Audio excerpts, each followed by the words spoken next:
And thank y'all for tapping into Yo Cuz podcast, man. Y'all know who it is. It's Cuz on the 1 and 2, and y'all know what it is. It's time to throw out the shout outs.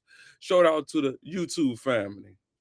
Shout out to all the new subscribers. Shout out to all the people that subscribe to the channel. Shout out to all the people that support the channel. I just want to say thank you for supporting my YouTube channel. But y'all know what it is. It's Lit Monday. Let's get it. Thank y'all for tapping in. Make sure y'all subscribe, like, and drop a comment after this episode. We are definitely lit tonight. Thank y'all for tapping in. So y'all already know it's Trump Day. Y'all already know Trump got something to talk about. And y'all love when Trump got something to talk about, but I ain't gonna waste no time. Thank y'all for tapping into Yo Cuz podcast. Y'all know what it is. Let's get litty. Let's go. The finest opera hall in anywhere in the world. Let's come back here more often. So often you have sound systems that aren't the greatest. And there's nothing worse, making a speech when nobody can hear you.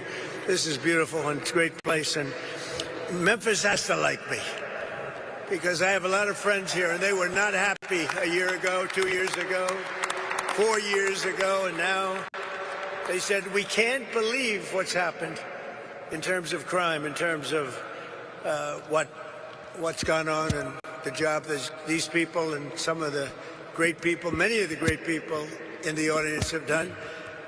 And that's why I'm here today. In fact, we were going to cancel because we have a couple of events going on, as you probably noticed. So they said, oh, we'll cancel Memphis. I said, we're not canceling Memphis for anything. We're not canceling.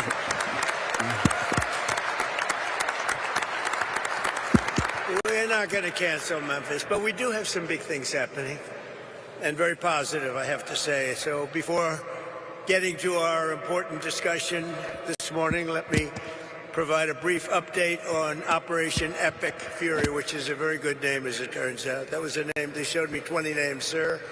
What name would you like? I didn't like any of them. And then I get toward the end, I said, you got to be kidding. What? Operation Epic Fury. I love that name. And it's very appropriate for what's taken place, if you know, in Iran, because we knocked out their Navy. We knocked out their Air Force. We knocked out their anti-aircraft. We knocked out everything. And we did it with fury, actually.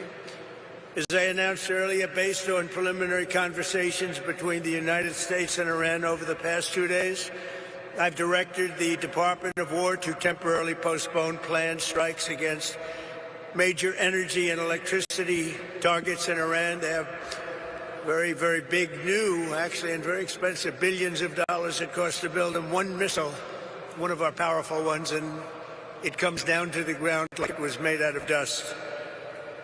But to determine whether a broader agreement can be reached, we've had very good discussions, very, very good discussions. And you have to understand, I know my whole life has been a negotiation, but with Iran, we've been negotiating for a long time. And this time, they mean business. And it's only because of the great job that our military did is the reason they mean business. They want to settle, and we're going to get it done, I hope.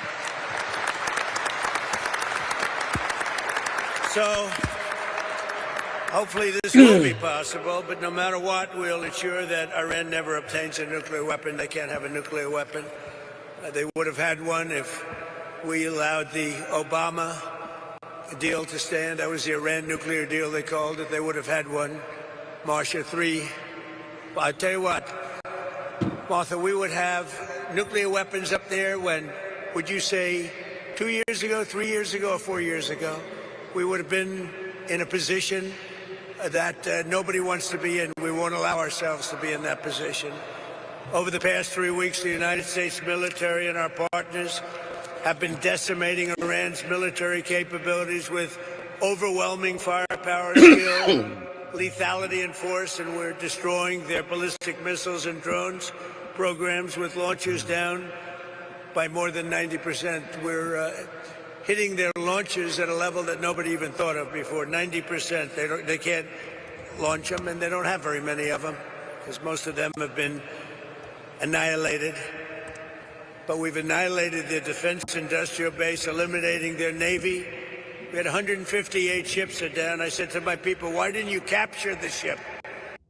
Whoa, man, amazing car. When did you become a millionaire? What is this for? We're trying to get advice. I said, were they good or not? They said, they were great, sir. So why didn't you capture it? We could have used them. They said, it's more fun to put them at the bottom of the sea. But they're not there anymore. So we eliminated their Navy, Pete, right? And that's gone. We eliminated their Air Force. We eliminated all of their air defense, everything. We eliminated everything there is to eliminate, and we eliminated them. We eliminated their leaders. We had the first set of leaders. They're gone. Then they met, 88 people met. And it's sad. I mean, it's sad they couldn't have made a deal. We could have made a deal with them a long time ago. Then the second set, 88 people met to pick a new leader. And they're now extinguished. And then they're meeting again, but now nobody wants to be the leader. It's one of the few political jobs that nobody wants anywhere in the world. Nobody wants it. It's a very dangerous job. My job is dangerous too, but their job is worse. In other words, we're systematically dismantling the regime's ability to threaten America. They're not threatening us anymore. As Commander-in-Chief, it's my sacred responsibility to protect our country from all threats. For decades, Iran refused every opportunity to renounce its nuclear ambitions, and in recent months, its own negotiators bragged to our representatives about having enough material to make nuclear weapons. And that was supposed to deter me, but it didn't deter. It made me more anxious, and it just made it much more important. This mission that we're all on together was much more important, and we did it quicker. Iran's missile capabilities were also growing so fast that it would soon have become virtually impossible to stop them. Man, once they crazy, have a missile, Mo. once they have crazy, y'all. What they were building was incredible, and you got a little glimpse of it by the fact that when they came out, they started shooting all of their neighbors. Their neighbors weren't fighting with them. They were getting along okay with their neighbors. And I was surprised. Everybody was surprised. And it actually worked in reverse because their neighbors then turned against them. That's crazy. Now Iran has one more opportunity to end its threats to America and our allies, and we hope they take it. Either way, America and the entire world will soon be much safer and will be a much more secure planet. In addition to all of this, we're working on so many different things. You know, our economy was fantastic. We had a Dow at 50,000. They say it couldn't happen in 4 years. It wouldn't happen during my term. But if I got anywhere close, it would be a great success. Well, in my first year, we hit 50,000.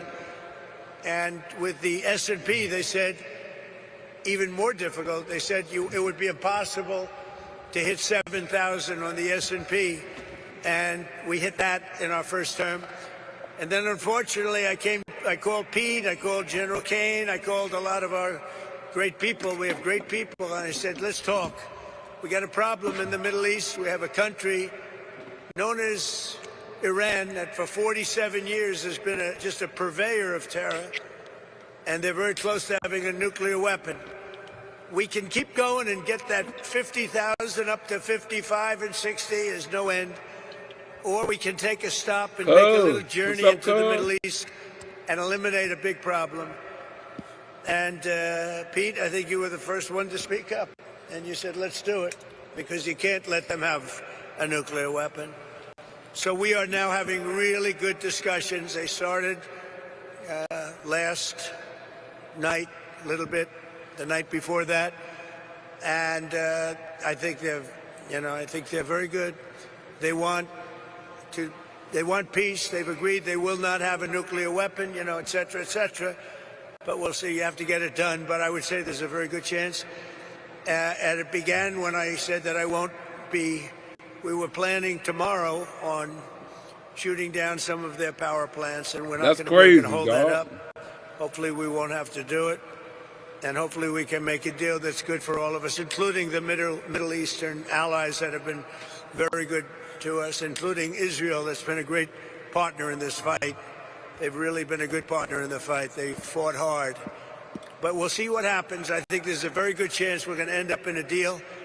And so we're giving it 5 days, and then we're going to see where that takes us. And I would say at the end of this period, I think it could very well end up being a very good deal for everybody, as good as if we went all the way and just literally annihilated the place, which if we don't have to do that, that would be a good thing. Not Yeah, a bad cuz thing. it In come from addition, working, cuz. after the appalling lines I and be massive working, cuz. You already disruptions know. at You hear major me? airports nationwide last weekend, I begin demanding that Thank you, Democrats cuz. in Congress Thank you for immediately end their recognizing it, cuz. You disgraceful hear me? shutdown I'm of the working, Department cuz. of Homeland Security and to restore the full funding I'm for giving the YouTube family airport something to watch. security and You hear me? the TSA. They are holding it up because they want to take care of illegal immigrants coming into our country. They want to take care of criminals that are in sanctuary cities. They want to take care of transgender for everybody, literally the mutilization of our children, men in women's sports.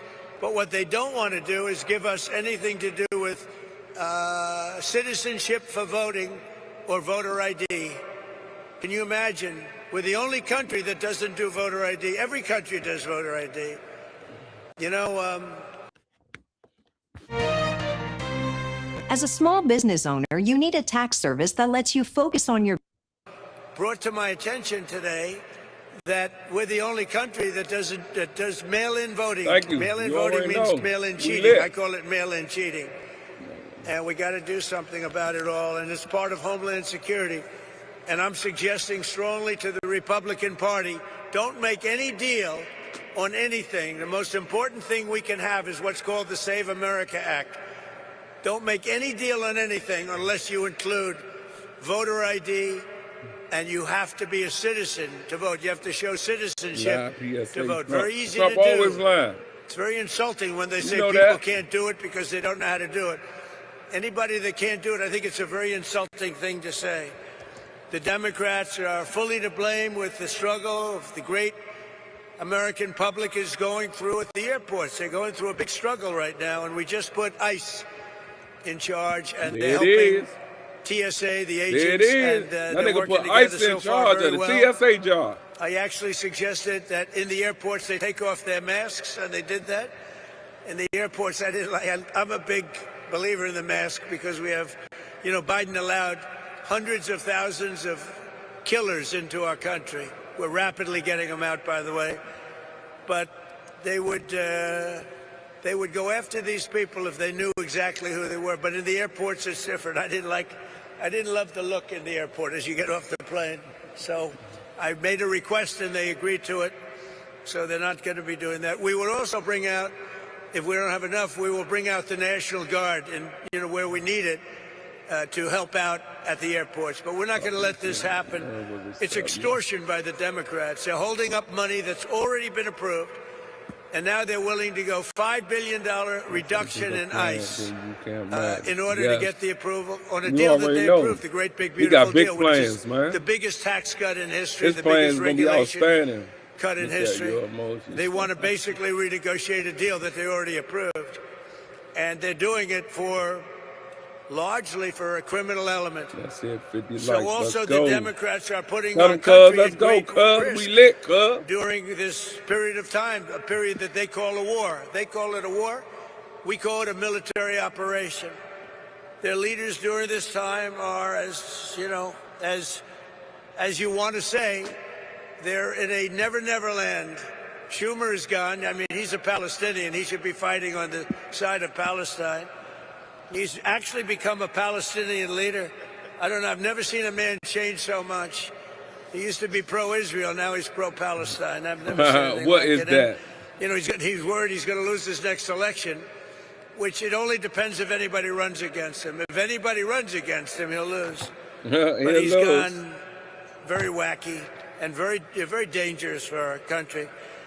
But we want all of those things. We have to have them. We want voter ID. We want proof of citizenship as part of our funding. We want to merge them so that we can get the great, big, beautiful bill in action, and we can get the America and Save America. You know, they called it the SAVE Act, but nobody knew what the SAVE Act was. So I said, you have to call it. You have to, under any circumstances, you have to call it the Save America Act. Save because America everybody Act. knows what that is. So they want funding taken away from You the like them, ICE cuz? patriots who are responsible for getting rid of the criminals that Uncle Trump. Sleepy Joe Biden, the You worst like Uncle Trump, president in the cuz? history of our country, and his gang of thugs in the White House. You talk about weaponization. They weaponized everybody. You know, when we even look, when Pam looks at somebody, oh, it's weaponization. They've indicted me. What they've done to me and everybody else, it's a disgrace. They're the weaponizers, and what they've done to people, can never let that happen again. We can never let them get away with it again. They are the greatest weaponizers. Fortunately, it didn't work because here I am with you. So it didn't work out too well. Didn't work out too well. But they want to have people come into our country. And so many of these people are murderers. They're drug dealers. They're the worst criminals anywhere in the world. They want them in our country. Tell Trump, big They don't Trump want for them sure. to come Tell out. They him make like it almost that. impossible, but we get them out anyway. They should have never been allowed to enter our sacred ground. These people should have never, they came from all over the world. They came from all over. They came from the Congo in Africa. They came from all over South America, Asia, everywhere. And they were from jails and mental institutions. They were drug dealers. They were murderers. 11,888 murderers. In any event, the Democrats are being blamed by the American people for the catastrophe going on right now at our airports and at other points of transportation and beyond. And we want the public to know we're not going to let them out of this trap that they created for themselves. And I'm suggesting very strongly that the Republicans, in going for... Whoa.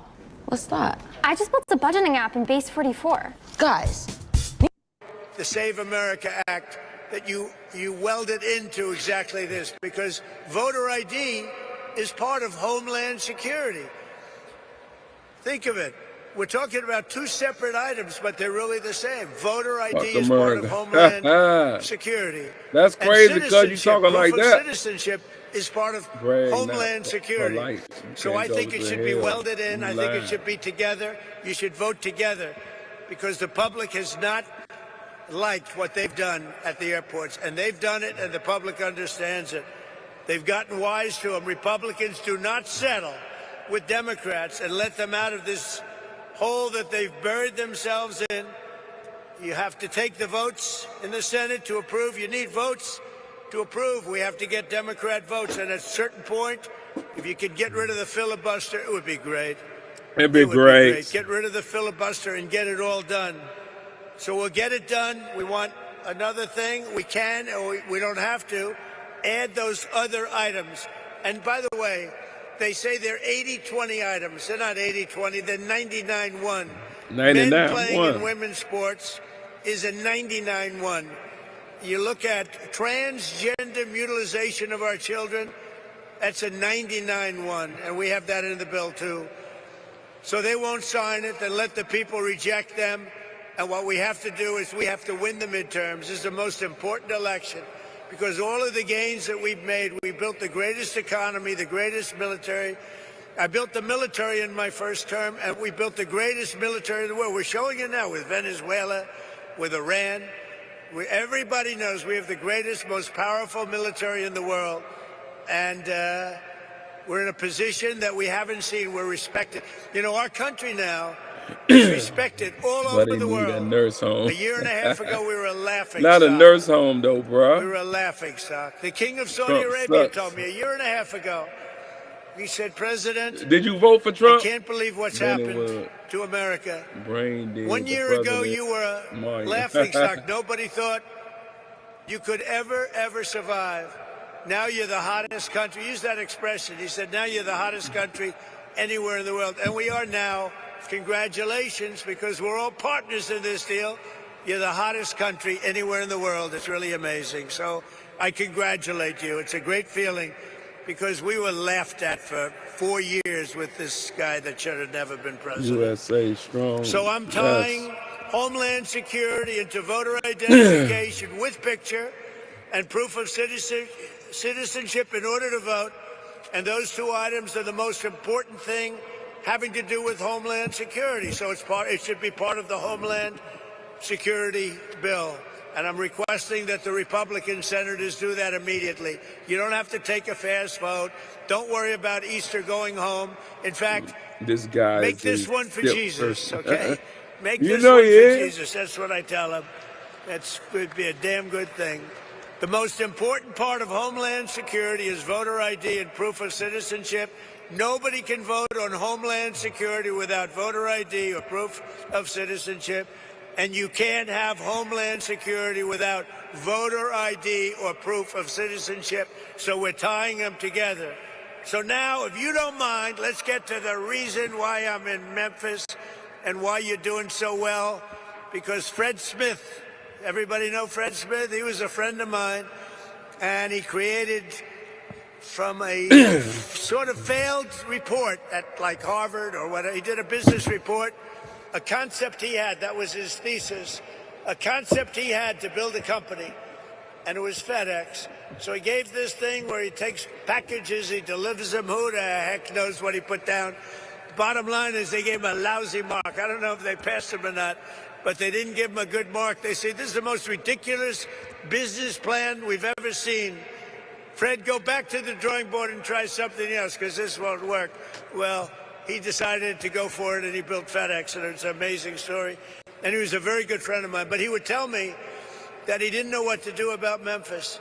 It was so dangerous that they would have a board meeting, and the board members, they would demand it, that they could not walk 1 block to their hotel. You know the hotel I'm talking about.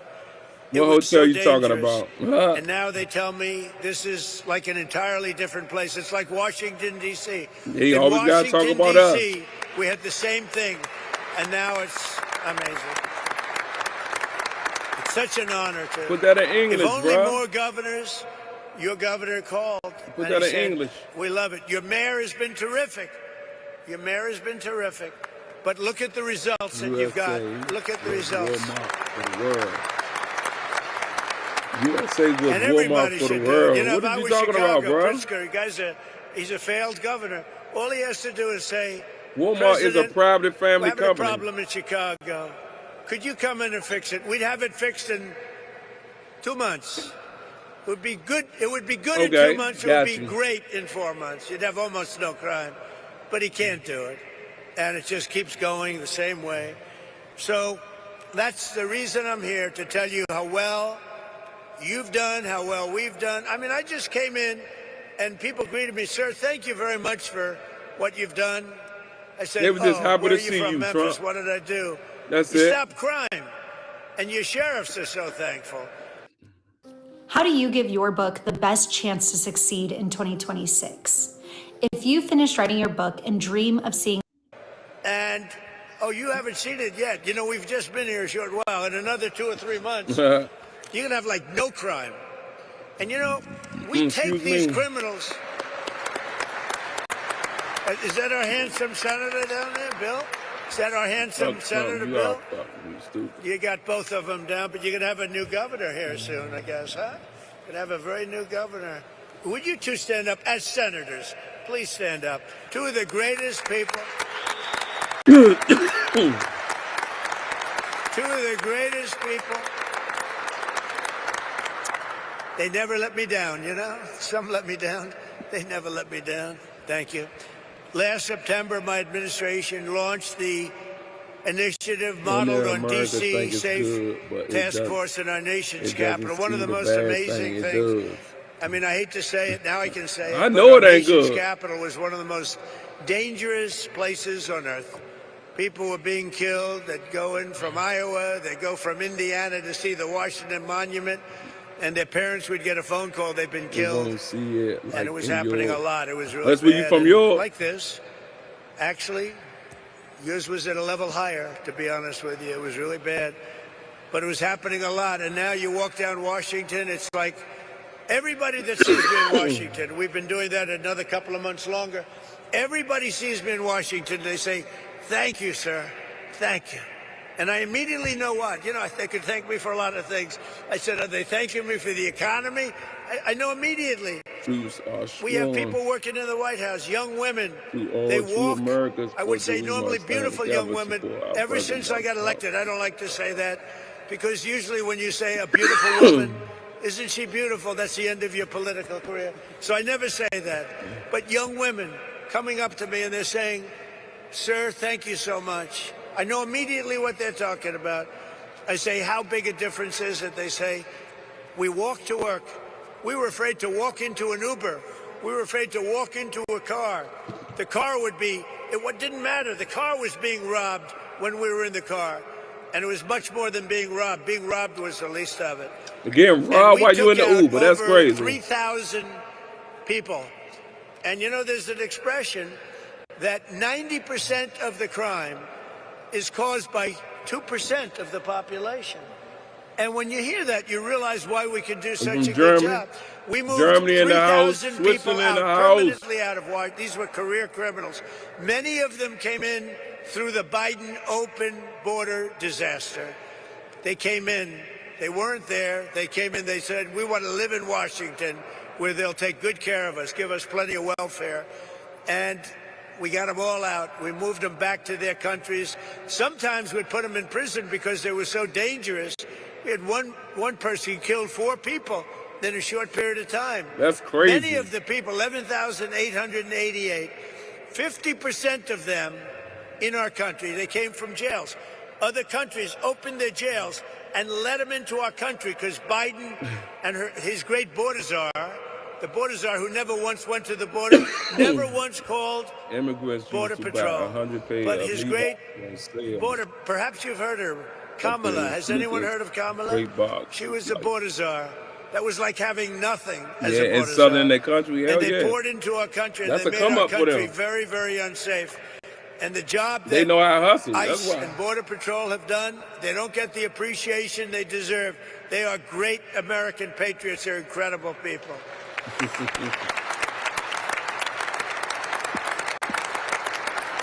So we brought together 22 federal agencies, state and local police, and 1,500 members of the incredible National Guard to smash the grip of the violent criminals on this iconic American city. The city is incredible. People love it so much, but they're just fed up.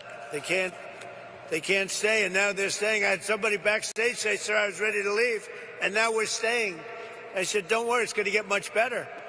Just takes a little more time. Like our D.C. efforts, the Memphis Task Force has been led by our Director of U.S. Marshal Services, Gaddy Serala, who's incredible. Where's Gaddy? Gaddy, you are unbelievable. And I want to thank you for the work. He did a job in Washington. So when I heard Memphis, I said, I want the same guy that did Washington. I voted for Reagan and Trump. You're going to tell us when you get up which was more difficult. It's all good. Everybody members known all over the world as the home of Graceland. You know I'm going to see Graceland after this? I think. Is that right? I love Elvis. I never met Elvis. Everyone said, did you? I met them all. I met Sinatra. I knew all of them. I never met Elvis. Sometimes I feel I should tell the little fibs that I knew him well. I love Elvis, but I never met him. But I'm going to go see Graceland after this, I think. I'm sure it's not going to be a very long stay, but I want to see that. Yeah. But for years prior to our involvement, Memphis had become known for something else, being the murder capital of the USA. That's not a good title. It was averaging far more than 1 murder per day, with a crime rate higher than Colombia, Mexico City, or Baghdad. In the year, I shouldn't be saying this, but here's the good news. It's been fixed, all right? I hate to say this because it's so negative. It's so negative. In the year before I took office, Memphis saw more than 12,500 violent assaults, 429 rapes, and 7,600 burglaries and armed robberies. And I mean, it was getting worse. This catastrophe was a result of years of local politicians, judges, and prosecutors who sided with violent criminals over law-abiding citizens. Basically, liberals, or now they like to go with the word progressives. You don't hear liberal. They're liberal. I don't like progressive because it's a beautiful word. You know, they use progressive. because that's the only thing they're good at, politics, I guess. You know, they're bad at policy because all these policies are bad, but they're great at politics, and they do stick together.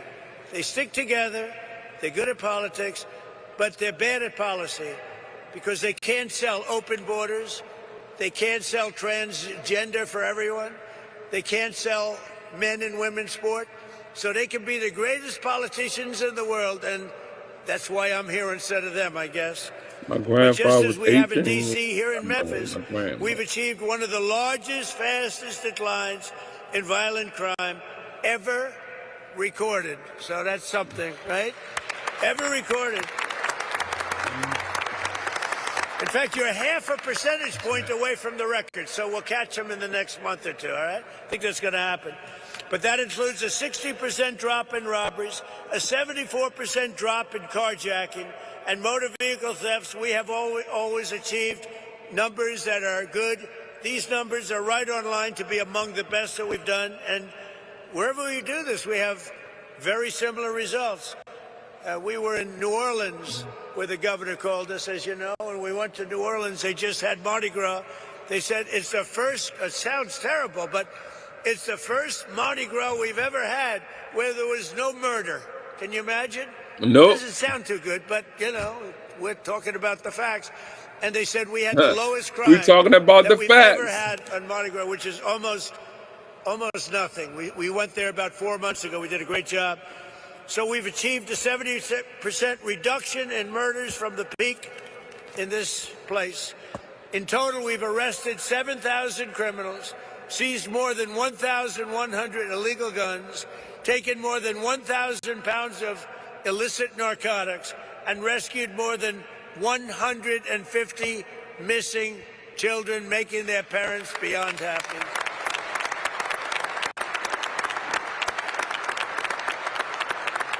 So I'd like you to please join me in thanking, I tell you, every single law enforcement hero here today. We have a small number compared to what's doing the job, who helped make Memphis safe again. Memphis, just so you know, with all of the things we said, you have now developed a reputation as a city that's coming back stronger than any city in the country because of what's happened with crime and because your political leaders had the courage to do what they did.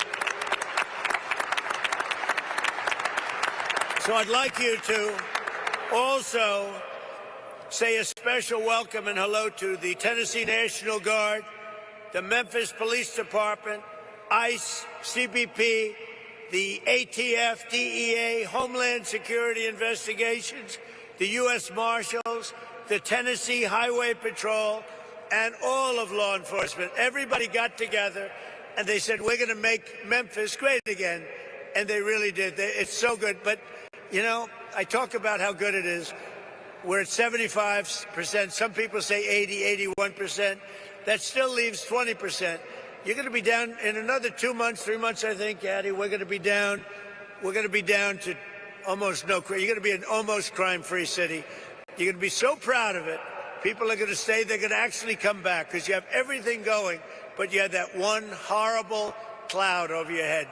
And essentially, people know it's happening.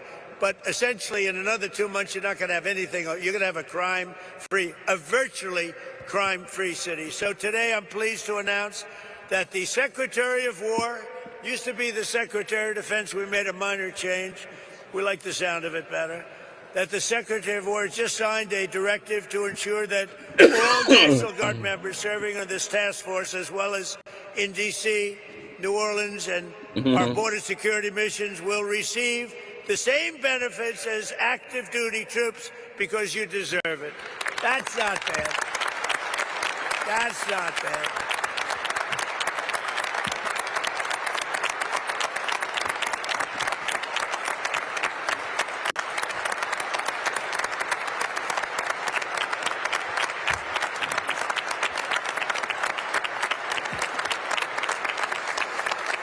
So before we leave, I want to thank Attorney General Pam Bondi, Secretary of War Pete Hegseth. These are great people. Chief of the National Guard Bureau General Stephen Nordhaus, FBI Director Cash Patel, Wonderful guy, actually.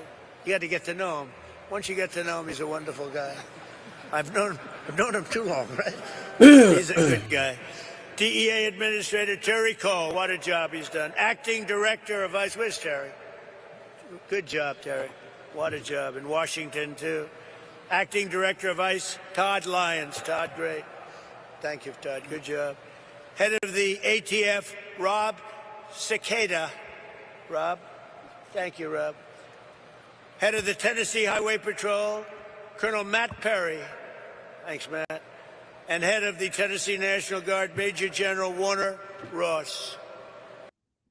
Your small business taxes handled. All your unique deductions. How you look? You guys look Central Casting. These are Central Casting people. What did you need us for? You didn't need us. Anyway, they had to let you do your job, right? They're letting you do your job now. Thanks as well to Tennessee Governor Bill Lee for the outstanding job. Thank you very much, Bill. We appreciated your call.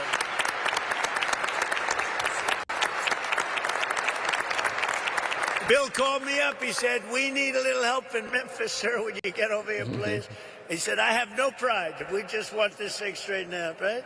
So thank you very much. I'm glad it worked out. Oh, you haven't seen, what do you see? In 90 days from now, you're going to see numbers that blow these off. You're down 70, 75%. You're going to see numbers that you're going to be very proud of. Senators Bill Hagerty and Marsha Blackburn. Great people. Great people. You have some real warriors, too, as your congressmen and women. David Kustoff, Andy Ogles, Diana Harshbarger, John Rose, Matt Van Epps, and Chuck Fleischman. Will you all stand up? Warriors all. Everyone. Great, great people. You don't get better, and it's not the easiest job, is it, huh? Speaker of the House, you know what I like about them? They're not 3 o'clock in the morning. Sir, I get a call from Mike Johnson, Speaker. Sir, we have a problem.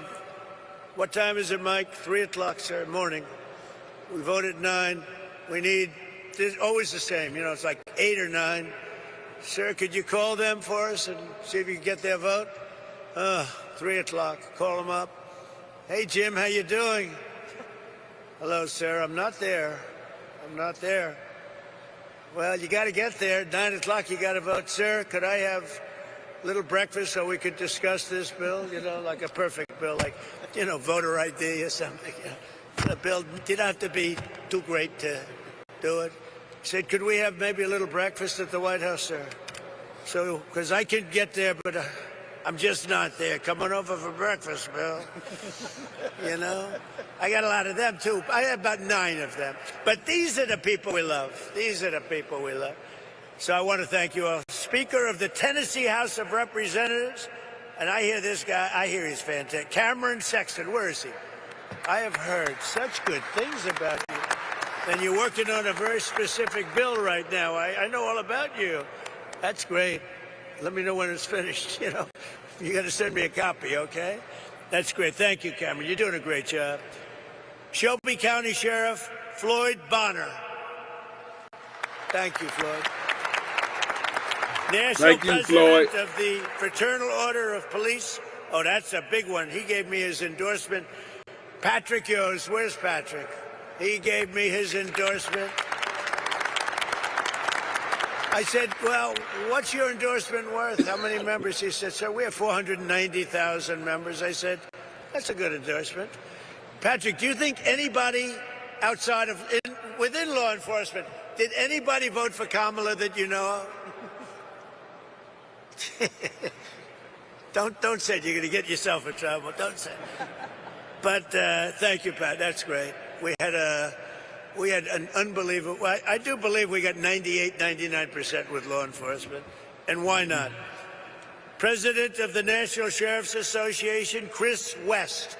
Chris, thank you very much. Thank you, Chris. Stand up, Chris. Thank you. Well, why are you so far back there, Chris? You deserve to be in the front row. National President of the Federal Law Enforcement Officers Association, Matt Silverman. Great guy, too. All great guys, all guys we know. All guys, thank you, Matt. They're all guys that supported me, Pam, every one of them. For years, our leaders allowed entire cities in America to be destroyed by crime, drugs, and gang violence. Tolerating this violence was always a choice. 19 of the 20 most dangerous cities in America are run by Democrats. I'm surprised. I thought it was 20 of 20. I don't know why it's 19. I don't believe it. It's like, I heard it was 25 out of 25. Well, I'll find out about it because I don't believe it's right. Whoever wrote that statistic is wrong. But under the Trump administration, we believe that no city or neighborhood should be left behind. In Memphis, the crime became so horrible that residents were made prisoners of violence in their own community, in their own home. But with the help of the great people right here at this table and right here, it's a whole different story right now. It's changing fast, and it'll be record-setting in a very short period of time, and I'll be here to celebrate it with you. You know, it's a very special state to me. I won this state, Bill, by numbers that nobody's ever won it before. We have the all-time record for votes, so I happen to like the state. I love Tennessee. Maybe someday I'll move to Tennessee. I might have to move there. No, I love it. You never know what that is. You know, you just have a relationship with the state. It's a lot safer than relationships with other things, I can tell you as a politician. But I especially want to thank Speaker Sexton, who's working with the task force to pass model bills that will be tough on crime, to deliver permanent safety to the people of Memphis. And really, I don't know if you know, but they're looking at this all over the country, what you're doing. They're studying it. That's why I know your name so well. And all over the country, they're studying it. And so I hope you do a great job, as simple as you can and as complex in the sense of we want to be tough. We want to be strong on crime because that's the thing. We want to have heart. We want to have fairness, but we have to be tough because some of these people are bad people that should have never been allowed to be here. Since I took office, we have successfully arrested or removed from the country over 500,000 hard-line criminals. And under our leadership last year, the murder rate nationwide saw the single largest decline ever recorded to the lowest level in 125 years. That's something. That's something. And this is despite the fact that they allowed 25 million people into our country. Many of those people should never have been allowed into our country. That's a lot so of now people. I'd like to ask Director Gaddy Serala, who's really a special guy, and I've lived with him because of Washington, D.C. I saw what he did, but to say a few words. And congratulations for what you've done everywhere. But today we're only interested in one place, Memphis, Tennessee. Thank you very much, Gaddy. Thank you, Mr. President. Thank you very much. So good morning to you, and thank you, Mr. President. Today we celebrate the successes of this incredible mission and all our federal, state, local, and National Guard teammates who have contributed mightily to the Memphis Safe Task Force. Mr. President, it is an honor to be entrusted by you to lead this amazing task force as Director of the United States Marshal Service. Your decisiveness in responding to state and local leaders' requests for federal assistance is inspiring. It was just over 6 months ago when you signed the executive order restoring law and order in Memphis. At that point, the city of Memphis was overwhelmed with unprecedented levels of violent crime, to include some of the nation's highest per capita rates of murder, robbery, and aggravated assaults. Memphis residents could not safely enjoy a walk downtown. Parents were fearful of their children playing outside, and local businesses struggled to prosper. The mission you gave us was clear and concise. Crime will not prevail in Memphis, period. The city will not be surrendered to lawlessness. President Trump, thank you for your leadership. We had a blueprint, quickly restoring order and reducing violent crime, given our success with Operation make DC safe and beautiful, as you mentioned. We began our deployment to Memphis and commenced operations on September 29, 2025 with 20 partner agencies and 200 task force members. Now we partner with 33 multi-agency teams throughout the Memphis area. We have the support of over 2,700 officers and National Guard members who comprise the Memphis Safe Task Force, most of which are out here in the audience. In just over 6 months, the Memphis Safe Task Force has made over 7,342 arrests. This is last week's numbers, with charges ranging from homicide, there was 44 of those, 94 drug offenses, 812 drug offenses, and 757 gang-related offenses. That's crazy, We bro. have seized over 1,200 illegal firearms. Damn. Located and returned 150 missing children. That's a lot. Each of these arrests and seizures of illegal contraband have a ripple effect, bringing justice to victims, relief to communities, and the prevention of future offenses or deadly accidents. Our work, however, has not just been about arrests and the seizure of illegal firearms and narcotics. Our Tennessee National Guard partners have made a significant impact while serving on the task force by administering several life-saving doses of Narcan to overdose victims. Damn. Chasing down and detaining a fleeing murder suspect on Christmas Day, and providing immediate life-saving medical aid to the occupants of a vehicle collision on I-40. That's just a few of the things they've done. Similarly, our Health and Human Services Tactical Med, we call them TACMed, they're our doctors. Their team has treated almost 500 task force officers and related injuries during our operations. As a small business owner, you need a tax service that lets you focus on your business. Try TurboTax Experts for Business, your industry-matched expert. The fraud cell, the Memphis Safe Task Force fraud cell, has been a key contributor in targeting federal benefits fraud, organized crime, and other complex fraud matters.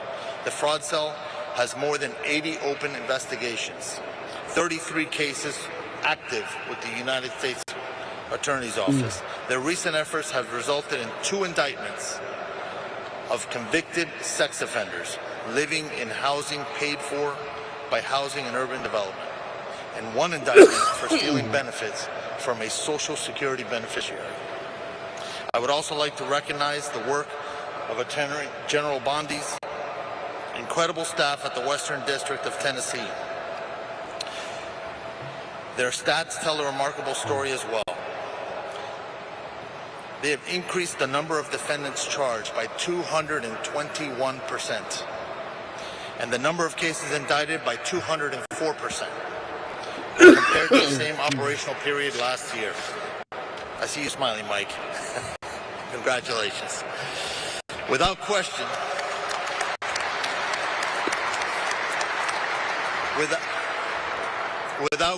the public safety outlook in Memphis has improved dramatically.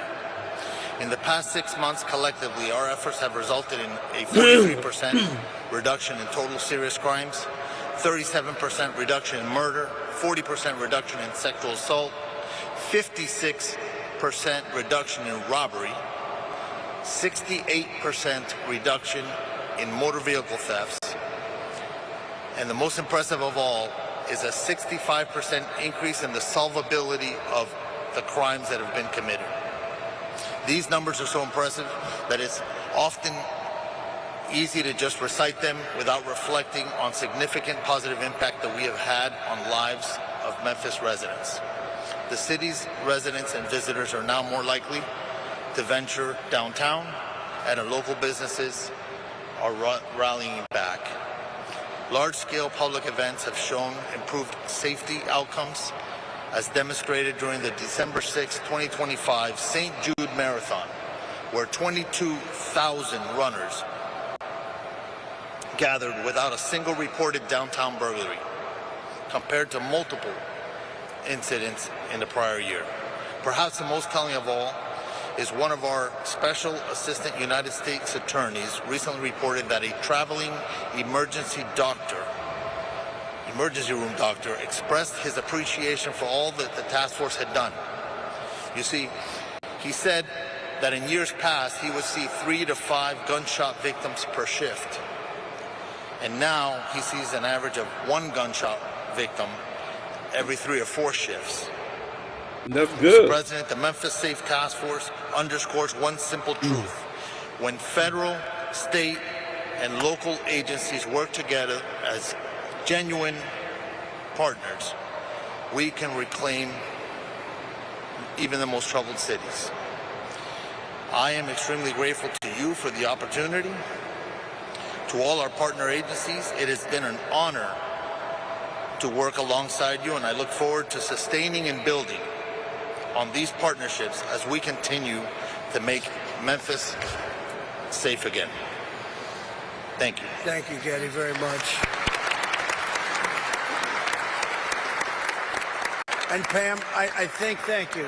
What a great job. And I think, I see them sitting out there, your U.S. attorney and your assistant U.S. attorney. You do a great job. Would you please stand up? Michael Donovan. Michael Donovan, Thank you you, his Michael. daughter, Thank Michael you, Donovan. That ain't his real Great daughter, job. y'all. Thank you. That's his daughter Pam in Bondi, the please. White House. Thank you, President Trump. Some people choose to It tolerate is. crime, but you chose law and order. And that's why this task force worked. It was all of us, as Gaddy said, working hand in hand with my FBI, DEA, U.S. Marshals, ATF, with Cash, with Terry, with Rob, with Gaddy. Not only that, with Pete, with Department of War, with Homeland Security, with all of my agencies working hand in hand with the National Guard.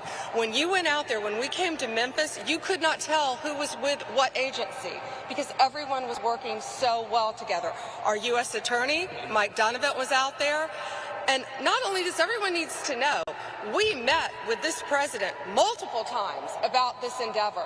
The president knew what was going on here. The president cared. People like Alice Johnson sitting in the front row, who is a Memphis resident, she told us what a horrible crime problem there was. And I think the unsung hero in all of this is Stephen Miller. Stephen is the architect of making all of these plans work. Stephen, thank you. Thank you. And just 2 very brief examples. There was a horrible murderer, Arsenio Davis, who last October committed a gruesome double homicide. He killed his mother and dismembered another person. And based on this task force working hand in hand, getting hard and getting turned on are not the same thing. That is why Blue Chew Gold was created. Science shows that arousal begins in the brain, not just the body. If you felt resistant to ED meds, you're not alone. I know that blood flow is only half of the equation. Arousal and connection begin in the brain. Blue Chew Gold is the only arousal boosting 4-in-1. It is not just another pill that targets blood flow. It's the only 4-in-1 built for brain and body. Sildenafil and tadalafil. That's the physical fuel your body needs. With apomorphine and oxytocin. That's what wakes up the brain and creates the actual desire. If you like to take care of yourself and you only want the best. he's off the street. Another example, a horrible monster who's charged with raping a small child. This task force, all of these members working together, arrested him. We can give you countless examples of that. Over 770 gang members off the streets. And we know there's no normal day for a law enforcement officer. We know it's so dangerous what our law enforcement officers do. But know this, Donald Trump and this administration, we have your backs. Thank you all, and thank you, President Trump. Thank you. Thank you. Thank you, Pam. And Pete Hegseth, who's been unbelievable at what he's doing, is nobody better. That was a wise choice. Pete, go ahead. Well, thank you, Mr. President. Thank you for your historic leadership on Operation Epic Fury. The success you've laid out was only possible because of the military you rebuilt, as well as the historic success here in Memphis. And I want to start by thanking every patriot in this room, in law enforcement, and the nearly 1,500 National Guard members for your heroic efforts in this operation.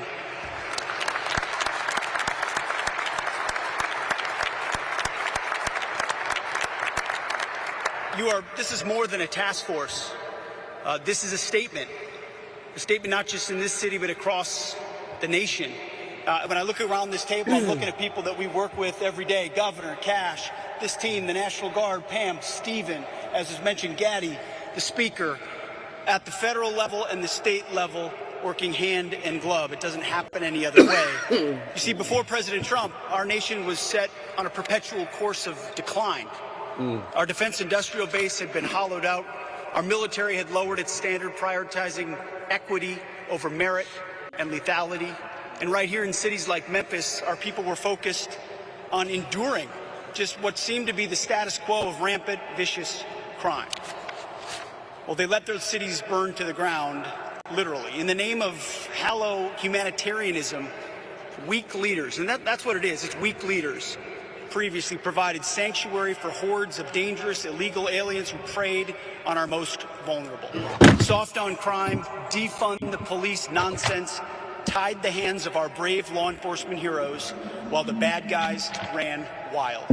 And the most basic tenets of public safety, the foundations of any civilized society, were labeled as too toxic to implement. Well, not under President Trump. Such engineered chaos combined with a wide open border. By the way, thank you for agreeing to sign that declaration for the Memphis troops, the DC troops, and the troops on our border.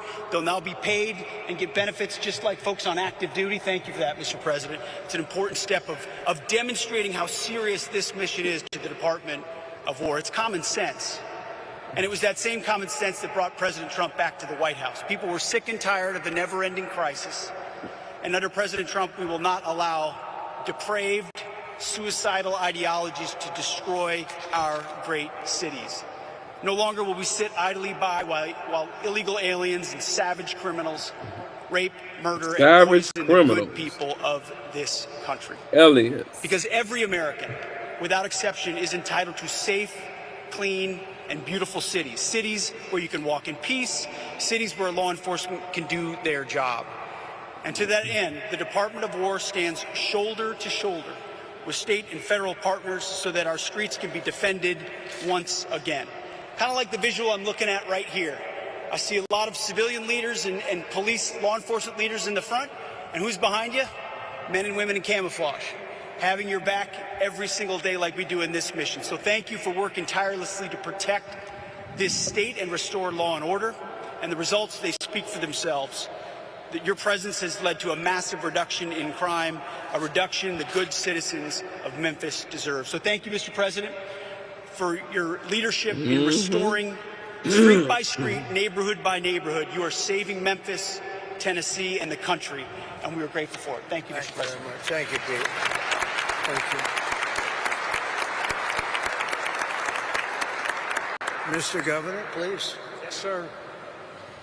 Welcome back to Tennessee, Mr. President, especially to the iconic, great American city that is Memphis. We oftentimes say Nashville's the heart of Tennessee, but Memphis is the soul. And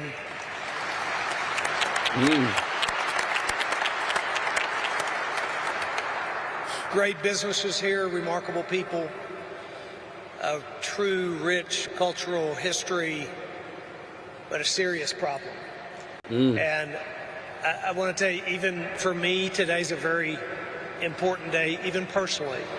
I'm a man who has loved this city all of my life. My grandparents, my mom born and raised, my family here. As a young kid, spent time with my cousins roaming the community, the neighborhoods in this city. But sadly, for decades, that was not possible for children to do safely anymore. And to watch this great city be plagued by crime like it has for decades was a very tough thing for Tennesseans to do. But as was said earlier, what's happened the last 6 months has changed that story entirely. And because of your leadership, Mr. President, putting together the Memphis Safe Task Force, putting these people, this leadership team in place, funding and making possible resources that have never before been made available to a city like has been made for Memphis. because of that, because of the leadership here, and especially these men and women of law enforcement and the National Guard who have, in fact, gone shoulder to shoulder with not only the multiple agencies involved, but with the people of Memphis. What has happened here has created generational change and will create generational change, and it could not have happened except for what's happening and what we're celebrating here today. So the people of Memphis are grateful. This governor is grateful. I thank you for the work that's happened. And we are looking to the future. We believe that great things lie ahead for this city. There's a lot of work yet to be done. The General Assembly, and we are working together with the General Assembly to create legislation that will make certain that this is a lasting effect for our city. I'm very hopeful for the men and women of Memphis that have prayed for a long time that the violence would stop, for the businesses that have held strong to create jobs and opportunities for Tennesseans. I have a lot of hope for the future. I do believe and have believed all my life that this is a great city, and now it is on a trajectory of greatness beyond where it's been in the past. Thank you for that. And I will say, I want to introduce Stephen Miller to speak next. There is one person who showed up here early, actually multiple people at this table, but he said his commitment to whatever we needed for this city and for this task force to be successful. He committed that when this began, and it has happened. And we're not done, but the statistics speak for themselves. What Gaddy just read out a while ago is hard to imagine when we first started this just 6 months ago that these were going to be the results.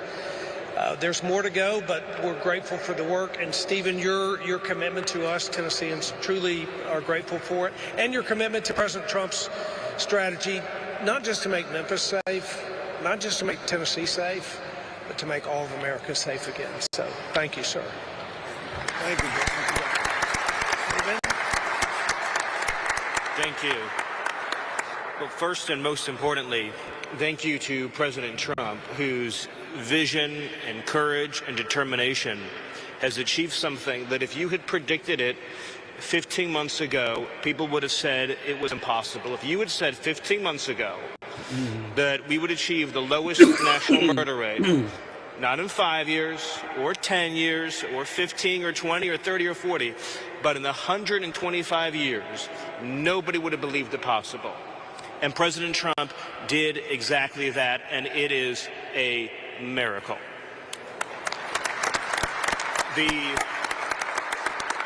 Just think about this for a second. Under President Trump's leadership, the largest reduction in murders in American history, the largest reduction in violent crime in American history, the largest reduction in drug overdose deaths in American history, the largest reduction in fentanyl in American history, the largest reduction in illegal immigration in American history, and the largest number of criminals arrested, removed, or deported in American history, all done in 1 year.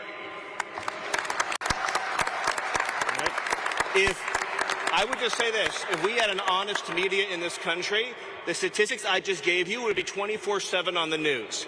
Nobody could have ever predicted such an achievement would be possible. The second thing I want to thank President Trump for is assembling the greatest national security and public safety team in American history.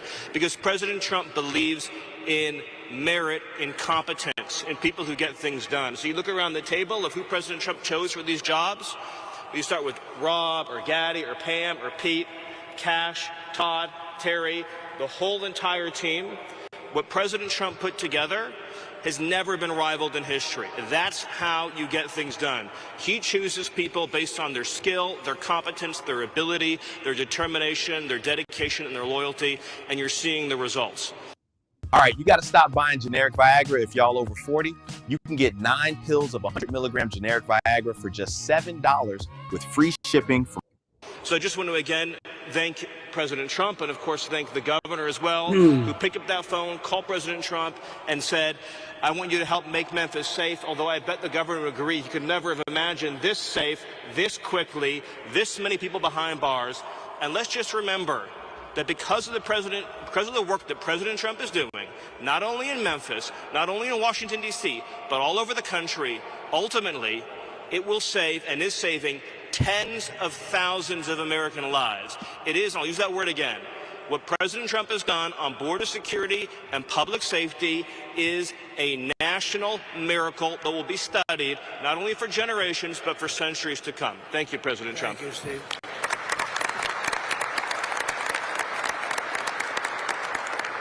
So, Cash, see if you can top that.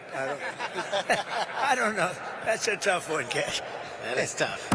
You know, Mr. President, as I look around this venue, I see, and I'm reminded again, why we have the greatest warriors on God's green earth, the men and women serving in uniform, the men and women serving and wearing the badge, and law enforcement, our police, our sheriffs around the state of Tennessee. I'm reminded that Americans exist to protect this country day in and day out, and they've done it like we've done it here. But what we didn't have was you. We didn't have a commander-in-chief who backed the blue, who resourced the blue, who funded the military, who did whatever it takes to safeguard every single life. And here in Memphis, Tennessee, you have put on a show for the world. You have allowed us to go out there and capture gangbangers, rapists, murderers, drug dealers at record historic levels. And for me, a first-generation Indian-American kid whose parents fled a genocide in East Africa to become the 9th director of the FBI, I'm living the wildest dream you could possibly imagine, sir. But it's thanks to you. But more importantly, what I see when I look out across our great partners here in the interagency and our great legislatures and our great prosecutors and our great attorney general who has the guts to go out there and make arrests, turn them into prosecutions and put people in prison, you are giving that dream to every single child in the state of Tennessee. You are inspiring the nation and law enforcement to come up and wear the badge and wear the colors of this country and safeguard our men and women for generations to come. This is an enduring mission, Mr. President, because you have made it enduring. It is going to go on for generations to come. They are going to try to achieve what you accomplished here, what Stephen said, in just one short year, and they're going to be doing it for decades because America was smart enough to elect you as our commander-in-chief. So while we're out there fighting for the dreams of our children, just know, Mr. President, how many millions of dreams like mine are going to be lived thanks to your brilliant leadership. Mr. President, thanks for delivering America the safest country on God's green earth. Thank you very much, Greg. Pretty good. You did pretty good. Thank you very much. Mr. Speaker, please. Great to be here with you today. And obviously we're in the hottest country, in the hottest state, and now the hottest city, thanks to you. So we appreciate your leadership in that endeavor.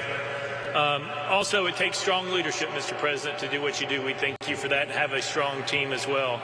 But I'd like to say that I appreciate how resolute you are in your belief and your attitude. And I think that's a testament to making America first. Also, I want to thank you for delivering freedom. When we talk about crime, a lot of times we talk about normalcy. But people get used to high crime. They don't understand what low crime is. And in this city, unfortunately, it became a normal thing, seeing high crime. But you deliver freedom to the residents here in Memphis, as well as Governor Lee did. And it's as little as watching a kid or a child who said they had a bicycle in their living room, and now they're able to ride it outside. We take that for granted. We take that freedom for granted. But because of you, now here in the city of Memphis, kids can ride their bicycles. I'm tapping in. Thank y'all for sitting and watch with me. But it's time to go curry wife to work. But I will be back on in like an hour. Make sure y'all tap into that Yo Cuz podcast. And we definitely lit around 10. Tap in. Gone.